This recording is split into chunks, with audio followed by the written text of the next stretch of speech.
নমস্কাৰ বন্ধুসকল, ইয়াত দেখিছেনে ৰিমলৰ তাণ্ডৱ আমাৰ ফালে কেনেদৰে হৈছে। এবাৰ ভালকৈ লক্ষ্য কৰকচোন। ইমান ভয় লগা দৃশ্য চাই থাকোঁতে ঘৰ বাৰীতে এজোপা নগাবোৰে গৈ প্ৰকাণ্ড হৈ পৰিলে। ইমান ভয় লাগিছিল। বতাহ অলপ কমি যোৱাৰ পাছতে হাতত দাখন লৈ ভাবিলোঁ অলপ গছজোপা কাটি দিওঁ, মুকলি কৰি দিওঁ। বাৰীখন এনেই যাঞ্চ কৰি আছে,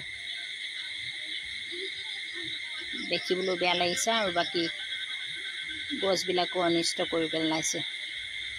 তলতে এজোপা ভাতকেৰেলা গছ ৰুইছিলোঁ আৰু কিবাকিবি আছিলে, সেয়া মহতিয়াই পেলালে। সেই দাখন লৈ পিনি গোটেই গছজোপা মই কাটিবলৈ আৰম্ভ কৰিলোঁ। আপোনালোকৰ ফালে হৈছিলনে বাৰু ৰিমলৰ তাণ্ডৱ? জনাবচোন দেই।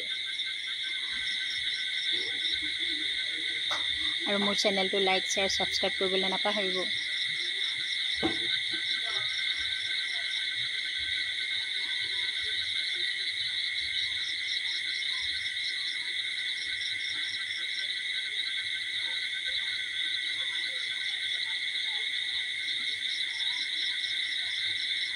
এয়া গছজোপা মই কাটিয়ে পেলালোঁ।